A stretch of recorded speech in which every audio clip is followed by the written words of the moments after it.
Big love and respect, everyone. So, welcome to my Avengers Tarot Marathon. This is my attempt to clean up my presentation and bring a little bit more technological savvy into the revelation that I had quite some time ago that sent me down this path. What I want to do here is give people an opportunity to get a brief overview and a quick run through of the Tarot Major Arcana and its correspondence to the 22 movies of the Avenger series. So I will try to be brief and concise. So it all begins with the Fool card, and the Fool card is the first card in the 22 card series. It is numbered 0, which is not a number, and that is why the final card is 21, totaling to 22 cards total. So it begins in the center, and it spirals out into 2 arcs. And I have these tarot cards in their corresponding zodiacal locations because they have a heavenly orientation with the stars, the constellations, and the arc of time, the repeating cycle of the natural order of things.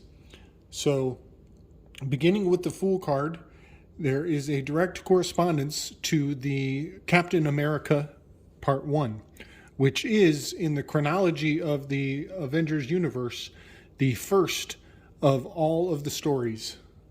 And Captain America Part 1, you will notice he is depicted coming out of a hospital where he has been fooled into believing that he lives in the past, and something on the radio gives him an indication that things are not as they seem.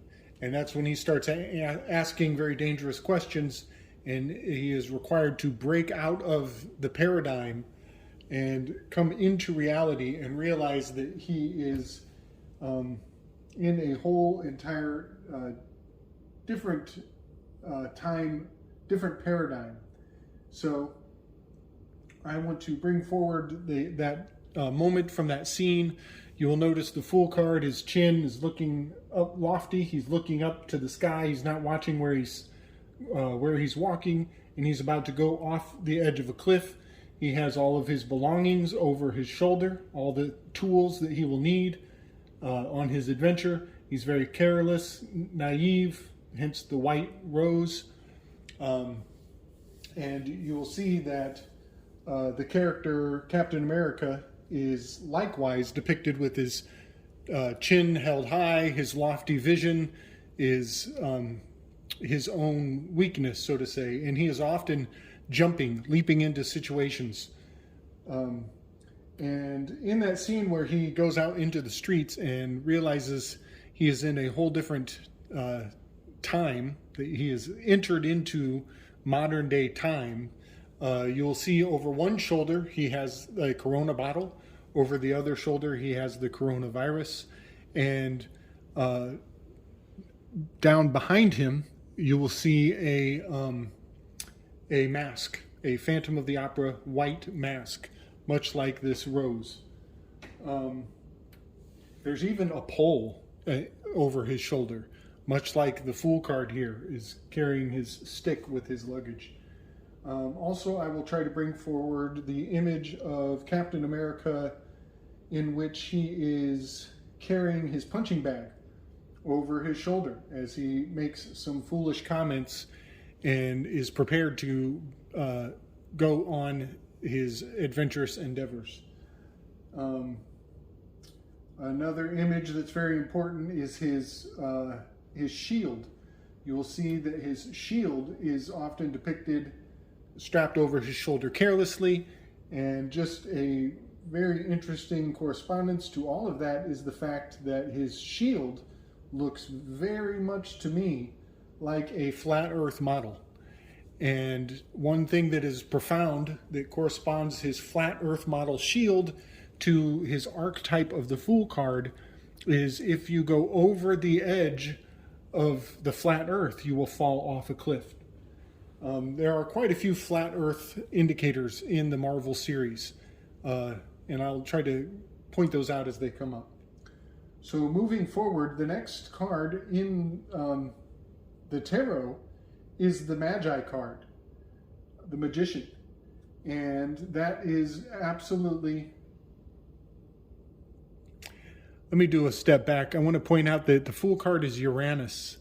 And Captain America, after fighting himself, he knocks himself out, and his old self is passed out on the ground, and he takes a good look at his own ass, and he makes a comment on his own ass. He says, that is definitely America's ass. So there he is, the Joker. He's telling a joke, but he's also Uranus. He's talking about Uranus, his own anus. All right, moving on. Doctor Strange is clearly the Magi card.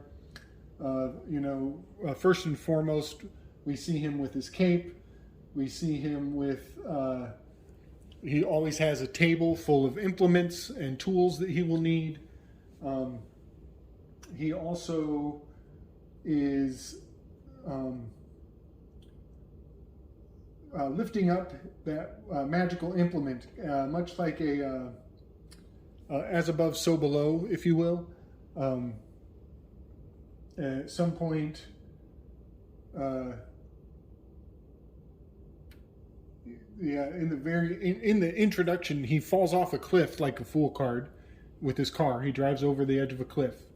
So they're embodying the Fool. But then he goes and becomes a student and has to master the implements of magic as a neophyte in the temple in Tibet.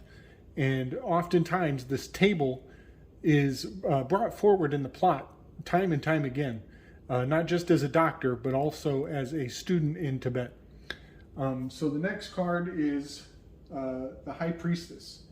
And for the High Priestess card, I absolutely see Captain Marvel as the most significant depiction or embodiment of this archetype. You will notice the two pillars. The Priestess card has two pillars, one on either side. We are told that she represents the moon and Isis. I believe that she is, to be more accurate, she is representing Venus. You see this Coptic cross, you combine it with that full moon on her head, and you will get the symbol of Venus. And the Venus actually has phases, just like the moon does.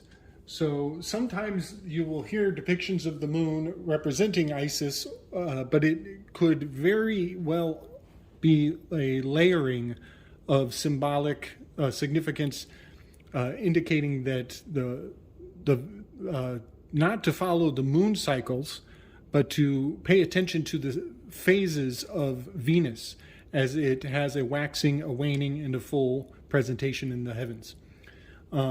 So she is definitely Captain Marvel, and I like to point out that Jack Parsons, his birth name was Marvel Parsons. So Captain Marvel is definitely encoding Jack, and you will see many times, I'll bring some images forward where she is depicted with those pillars behind her. Her hair is wild. Oftentimes there's flames, energy, and power depicted. Sometimes half of the picture is blue, half of it is red. Those also depicts the two pillars. So the next in the tarot deck is the Empress card. And the Empress card is the Guardians of the Galaxy 1. And the icon from Guardians of the Galaxy 1 is Star-Lord's mother. Star-Lord's mother is reclining She actually has this golden shining arc behind her. Star-Lord's mother is depicted bald, as she is inflicted with some disease, but in her previous younger days, she had beautiful, gorgeous, marvelous hair.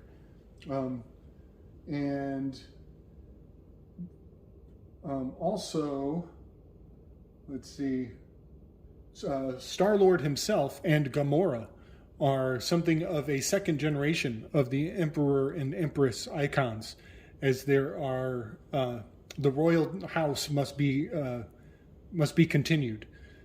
So Star-Lord is half human, half alien. Gamora is full alien.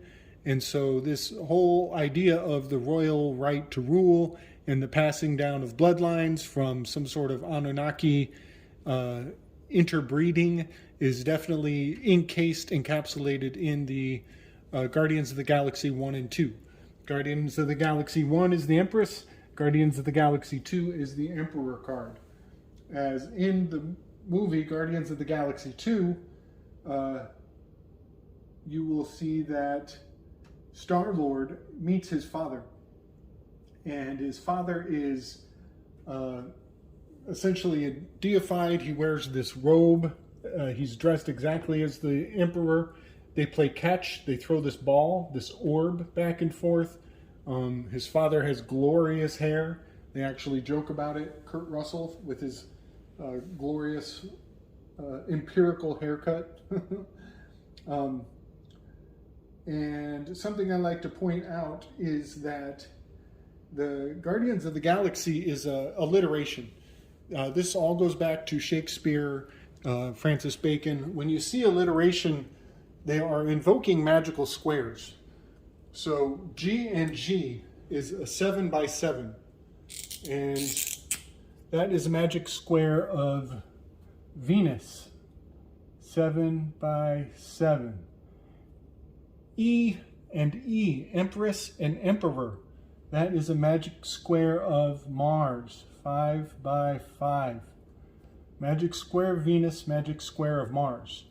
And to interweave the E by E and the G by G, the 5 by 5 and the 7 by 7, that is absolutely an encode to the Eros Gamos of the heavens. That Venus and Mars are integral to the creation of the reality we're in, which all lends to Immanuel Velikovsky and the electric universe theory, and that's a whole nother video for a whole nother time. But I do like to point out that they are guarding the galaxy, literally. This equatorial line, this is the equinox, the spring equinox here, and the winter equinox over here.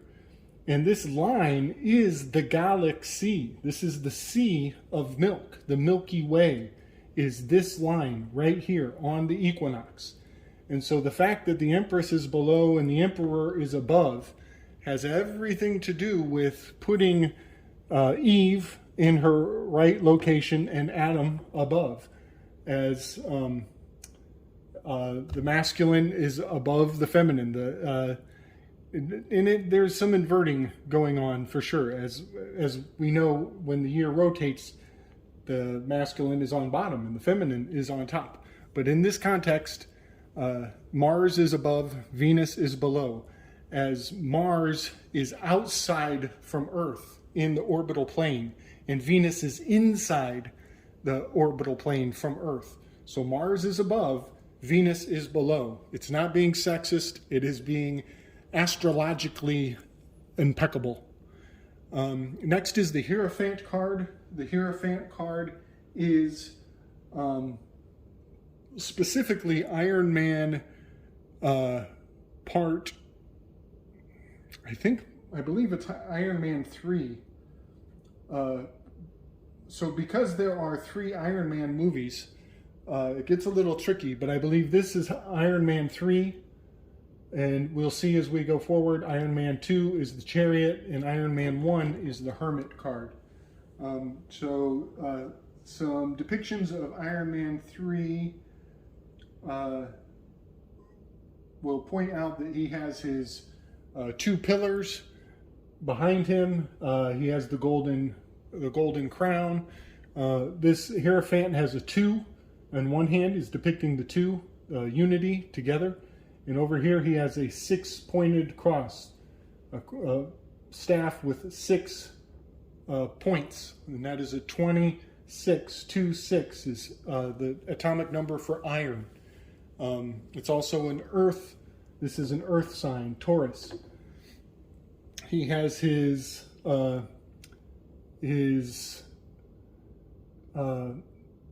I guess his students, or his the people who are honoring him. They are giving atonement to the Hierophant, and that is depicted many times in the movie. I'll try to bring some images forward on that. So moving forward, in the next card, as we rotate through this arc, is the Lover's card. And the Lover's card is absolutely, beyond a shadow of a doubt, is Ant-Man and Wasp, as they are depicted shoulder to shoulder, back to back, generally touching one another, close, very much like the Lover's card. They're touching, they're inseparable, they're bound together. And even in the Lover's card, there's an angel with wings up above, much like Wasp has her wings when she transforms into badass mode. And one thing, well, I'll just move forward from there. So next is the Chariot card. Chariot card is it is about focus. This is Iron Man 2, I believe, and I will bring forward some images of Iron Man inside of his mask, where he is using the mask to focus. He has literally auto lock focus built into his Iron Man suit, and he is able to hone in on his enemies, and there are often close-up scenes where the camera is right inside of his helmet, so it is focused on his face. And often it's the 2 colors you'll see in his suit. He has blue on one side, red on the other. That is much like the 2 sphinxes there in the Chariot card. Also, well, I'll just leave it at that. So next is the Strength card.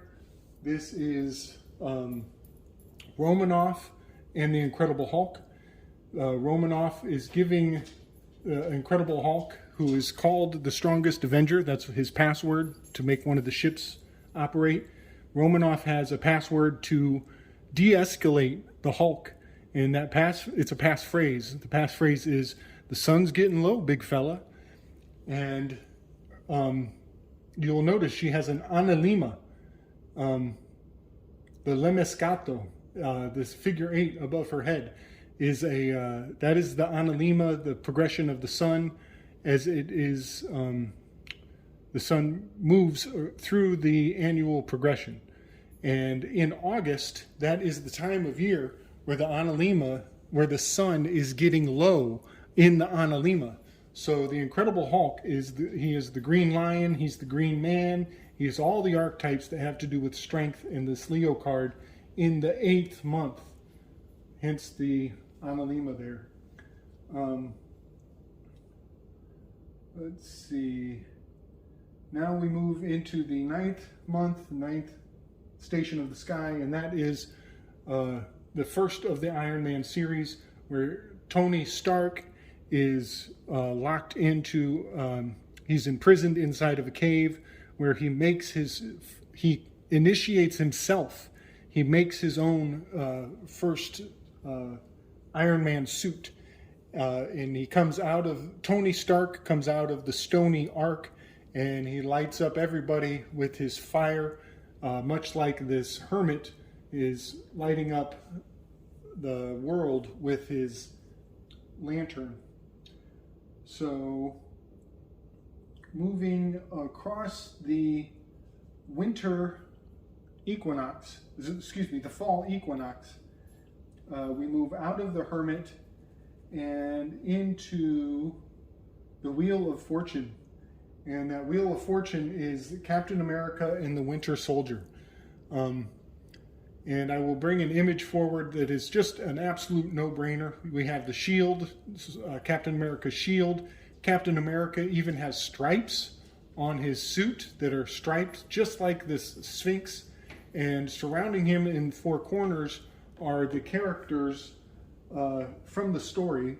There's even, one is like an angel, one is like a woman, and then there's a tank, which is much like a bull, and the Winter Soldier, who is a mind control warrior. It's very obvious when you see the. I'll just bring it in so you can see how similar that image. It's not focusing very well. How similar that image is to the Captain America Winter Soldier. And when I hear the word Winter Soldier, I know that we are speaking of the winter sojourn. We are going into the fall. We're breaking past this equinox and we're beginning the sojourn of the winter. This is the story of Persephone trapped in Hades and the hero's adventure to go down and rescue her, or her own adventure to rescue her damn self, depending on what myth you're reading.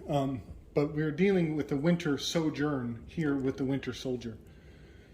So that was a pretty quick run through. I think we're making good time. I'm going to take a little breather, catch up with myself, and we'll rip through the last, what is that, 10? The last 10 of the 22 cards of the major arcana. Much love and respect, everybody. Hope you're digging it. Peace and love.